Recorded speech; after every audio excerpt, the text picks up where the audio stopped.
USA से दो बहुत ही इंतहाई मुस्बत खबरें सामने आई हैं, जिससे पाकिस्तान की टी20 वर्ल्ड कप 2024 में चांसेस इम्कानात दोबारा से रोशन हो गए हैं। ये दो खबरें क्या हैं, इसकी डिटेल में आपसे शेयर कर देता हूँ। देखिए, पहली खबर तो ऐसी है कि जो कि शायद आप सब भी जानते ही होंगे।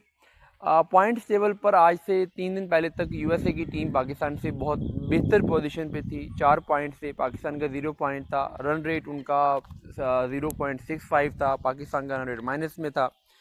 तो उस वक्त तक तो ये लग रहा था कि पाकिस्तान शायद अमेरिका को रन रेट में और पॉइंट्स में अब टफ टाइम नहीं दे पाएगा। लेकिन फिर क्या हुआ कि पाकिस्तान ने अपना मैच जो कनाडा से था वो जीता और यूएसए ने अपना मैच इंडिया से हारा। तो उससे ये हुआ है कि अब पाकिस्तान 2 पॉइंट्स पे भी आ गया है और रन रेट में पाकिस्तान यूएसए से ऊपर चला गया है।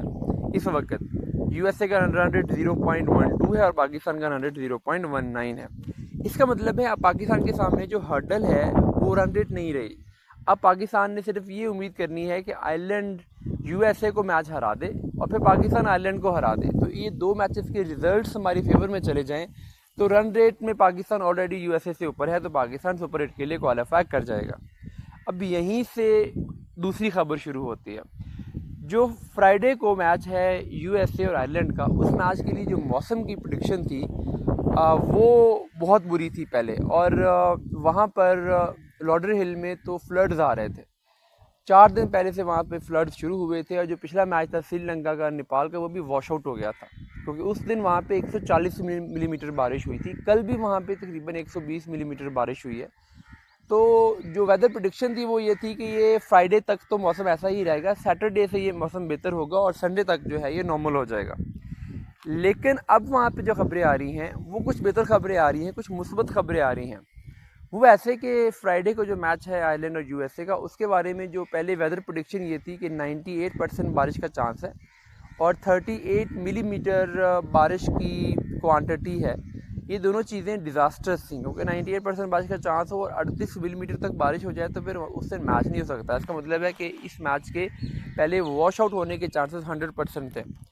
अब क्या हो रहा है कि ये ग्रेजुअली अपडेट बेहतर हुई है। ये जो बारिश का चांस 98% था वो कम होकर पहले 90% हुआ, फिर ये 82% हुआ और अब जो इस वक्त रिसेंट प्रेडिक्शन आ रही है उसके मुताबिक ये चांसेस 70% हैं।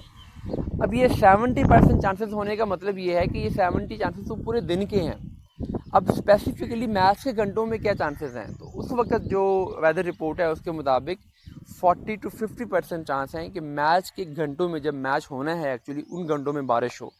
तो 40-50% अगर चांसेस होते हैं तो हाँ, हम उम्मीद कर सकते हैं कि शायद बारिश ना भी हो। मतलब 50-50 है ना, कि शायद हो जाए शायद ना हो। तो अगर बारिश नहीं होती तो फिर तो ज़बरदस्त काम हो जाएगा। फिर तो आयरलैंड के ऊपर हम बैंक करेंगे कि आयरलैंड यूएसए को हराए। अगर बारिश होती है तो ये भी उम्मीद है कि शायद जो मैच के घंटे हैं उनमें जो बारिश की क्वांटिटी है, यानी पूरे दिन के लिए जो 15-16 मिलीमीटर है, तो मैच के घंटों के लिए ये तकरीबन 4-5 मिलीमीटर बनती है। तो अगर 4-5 मिलीमीटर बारिश होती भी है तो और जल्दी एक ही शावर में हो जाती है तो दोबारा से मैच शुरू हो सकता है ग्राउंड को ड्राई करके। ड्रेनेज सिस्टम बहुत अच्छा नहीं है लेकिन स्टिल 5-5, 7-7, 8-8 ओवर्स का मैच हो सकता है। तो उसमें भी यूएसए एक एडवांटेज है, उनके पास जो बैट्समैन है वो हिटिंग तो बेहतर कर लेते हैं। तो इस सिचुएशन के अंदर एक उम्मीद पैदा हुई है। पहले जो ये चांसेस थे कि 95% की ये मैच वॉश आउट हो जाएगा, अब भी उसके वॉश आउट होने के चांसेस ज़्यादा ही हैं, बट वो अब कम होके 60% तक आ गए हैं। इसका मतलब है कि अभी एक उम्मीद रोशन हुई है कि शायद पाकिस्तान इस सिचुएशन के अंदर कोई कुदरत का निज़ाम पाकिस्तान की मदद कर दे, कोई मुजज़ा हो जाए और पाकिस्तान क्वालिफाई करने में कामयाब हो जाए।